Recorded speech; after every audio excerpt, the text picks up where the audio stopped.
hermanos, un año más, como hace ya tanto tiempo, el último domingo de octubre, el Rosario de la Aurora sale a la calle para despedir este mes que desde hace más de 400 años está dedicado al Santo Rosario.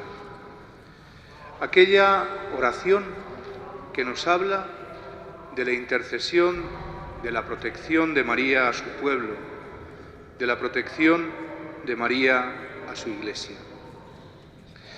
Una protección anclada en un hecho histórico, aquel de la batalla de Lepanto, pero anclada sobre todo en la espiritualidad y en la devoción de tantas y tantas generaciones anteriores y posteriores a ese hecho. El rosario que aparece como uno de los cauces o como uno de los modos de la evangelización. Cuando Santo Domingo en el siglo XIII funda su orden de predicadores, lo hace para la misión, lo hace para la evangelización. Y asocia desde un primer momento a una comunidad de monjas contemplativas, funda antes las monjas que los frailes, y asocia una oración. Una oración que, sin ser la oración oficial de la Iglesia, tiene que ver con ella. 150 Ave Marías frente a los 150 salmos del Salterio. Una oración hecha desde la humildad y para los humildes. De humildad nos hablan las lecturas de este día. Nos habla sobre todo el Evangelio que hemos escuchado con esa parábola del fariseo y del publicano.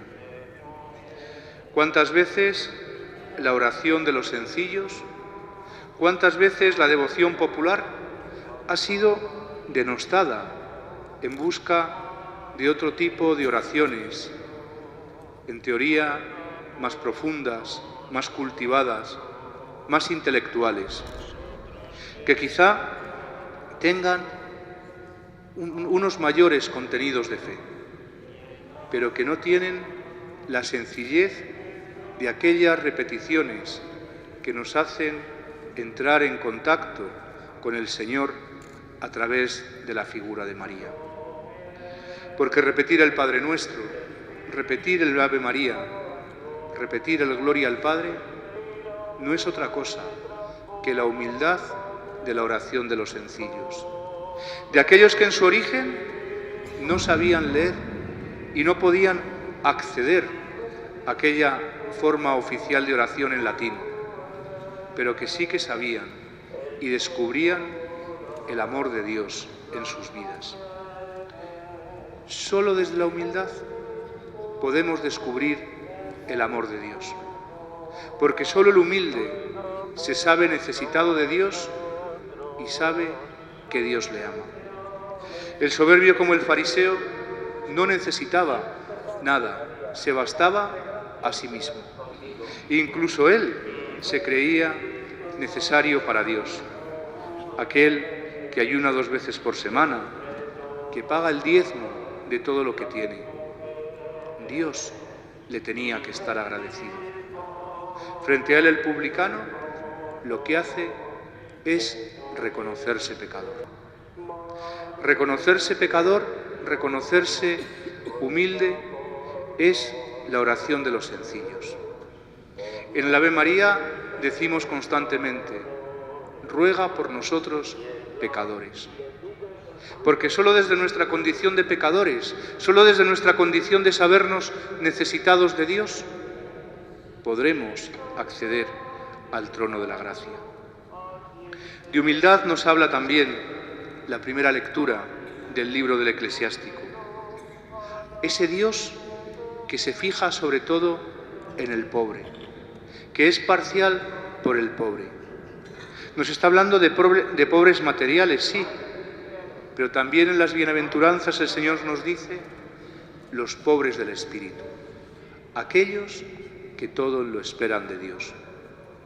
Solo sintiéndonos pobres y necesitados, el Señor será generoso con nosotros. No tendremos el orgullo de los paganos, seremos aquellos que se saben siempre necesitados de la salvación de Dios. San Pablo, en la segunda lectura de la segunda carta a Timoteo, al final de su vida, ya cuando está a punto de ser sacrificado, se presenta al Señor también desde la humildad. He combatido bien mi combate, he corrido hasta la meta. La primera vez que me defendí, todos me abandonaron y nadie me asistió. Que Dios los perdone. Pero el Señor me ayudó y me dio fuerzas para anunciar íntegro el mensaje. De poco le sirvió a San Pablo ser un fariseo orgulloso, convencido de su fe, convencido de los preceptos de la ley. Cuando se deja tocar por el Señor, cuando ve que todas sus seguridades han fallado y se refugia en Él, es cuando se convierte en el gran evangelizador. Por eso, queridos hermanos, en este domingo, Día del Señor, pidamos al Señor ser humildes como nos muestran las lecturas de este día. Ser humildes como María, la esclava del Señor, de la que el Señor ha mirado la humillación. Ser humildes como humilde es el rosario, la oración de los sencillos, la oración de los que nada tienen, la oración de los que solo esperan en Dios y en la protección de su Madre.